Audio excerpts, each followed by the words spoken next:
Apakah Anda percaya manusia berasal dari evolusi kera? Ataukah Anda percaya manusia berasal dari keturunan Adam? Saya sendiri meyakini jika manusia itu adalah anak cucu keturunan dari Adam. Dan di sini, kami akan menerangkan bagaimana anak cucu Adam bisa sampai ke kepulauan Nusantara yang jaraknya beribu-ribu kilometer dari Jabal Rahmah, tempat bertemunya Adam dan Hawa, yang terpisah setelah diturunkan ke bumi. Adam dan Hawa tinggal dan beranak pinak di sekitar Timur Tengah, dan memiliki beberapa keturunan. Mereka memiliki beberapa anak, yaitu Kabil, Habil, dan Syed. Sampai di masa keturunannya Nabi Nuh, yaitu generasi ke-10 dari Nabi Adam. Silsilah lengkap Nabi Nuh sendiri adalah Nuh bin Lameh, bin Metusaleh, bin Henah, bin Yered, bin Mahalaleel, bin Kainan, bin Ines, bin Syed, bin Adam. Menurut riwayat masa Nabi Nuh, adalah 1000 tahun dari masa Nabi Adam. Di masa Nabi Nuh ini Allah menurunkan hujan besar yang menenggelamkan seluruh makhluk di bumi, kecuali Nabi Nuh dan keluarganya, beserta binatang. Binatang yang pasang-pasang yang ikut serta di dalam bahtera yang dibuat oleh Nabi Nuh atas perintah Allah. Sehingga disebutlah jika Nabi Nuh adalah bapa kedua manusia setelah Adam. Karena manusia yang hidup sampai saat ini adalah anak keturunan dari Nabi Nuh. Nabi Nuh memiliki 3 orang putra yang bernama Sam, Hem, dan Yafet.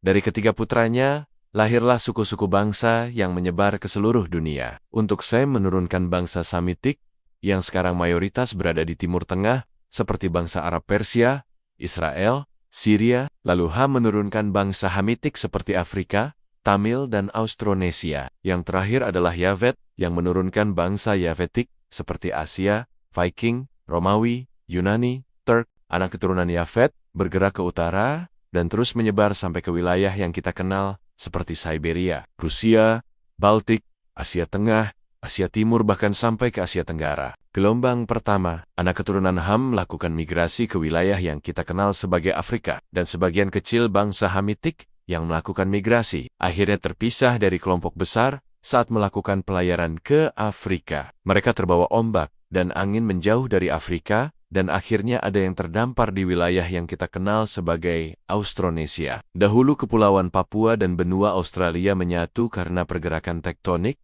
akhirnya mereka terpisahkan oleh lautan. Suku Papua di Indonesia dan Papua Nugini beserta suku Aborigin di Australia adalah manusia pertama yang menginjakkan kaki dan tinggal di Nusantara. Gelombang kedua, terjadi perkawinan antara keturunan Ham dan Yafet. Lalu keturunan ini mendiami wilayah yang dialiri oleh Sungai Indus, yang kita kenal sebagai Tanah Hindus atau Hindustan. Kelompok ini adalah manusia pertama yang mendiami wilayah Hindustan, dikenal sebagai kelompok Dravida. Lalu datanglah kelompok baru ke wilayah ini, sehingga mereka yang awalnya tinggal di utara terdesak ke selatan. Kelompok baru yang datang ini adalah kelompok Tamil, yaitu masih keturunan dari Bani Ham. Setelah beberapa waktu berlalu, datanglah kelompok ketiga ke Tanah Indus, yaitu bangsa Indo-Arya, atau sebagian menyebutnya Persian. Kelompok ini adalah keturunan dari Bani Sam. Kelompok ini mendesak kelompok Tamil ke selatan, akibat dari terdesaknya kelompok Tamil ke selatan.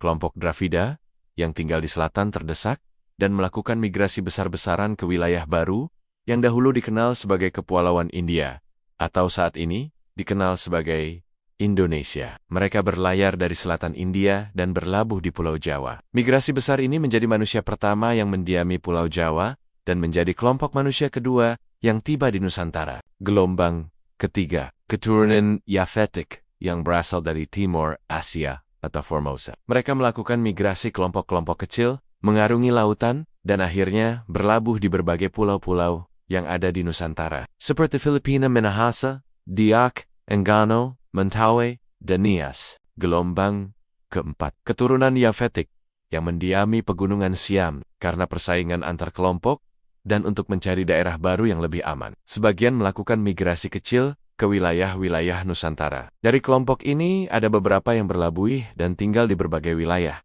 Seperti di Filipina, ada suku Visayan, di Sulawesi ada suku Toraja, di Jawa ada suku Sunda, di selatan Sumatera ada suku Ranau, dan di utara Sumatera ada suku Toba. Mereka dikenal sebagai Melayu Tua atau kelompok pertama yang mendiami Pulau Sumatera. Gelombang kelima, keturunan Yafetik yang berasal dari Cina Selatan. Mereka mendiami Sungai Mekong dan tinggal di sepanjang aliran sungai. Kehidupan mereka bergantung kepada sungai, baik untuk transportasi ataupun untuk mencari makan. Mereka terdesak dengan kedatangan bangsa Han yang sesama bangsa Yafetik dan akhirnya migrasi ke selatan sampai ke wilayah Sumatera, tepatnya di wilayah Sumatera Selatan atau Dempo. Kelompok ini menyebar ke seluruh Nusantara saat di masa kerajaan Sriwijaya dengan membawa pengaruh bahasa, dan sekarang kelompok keturunan yang terpengaruh budaya mereka disebut sebagai suku Melayu. Gelombang ke-6. Kedatangan bangsa Tamil dari kerajaan Chola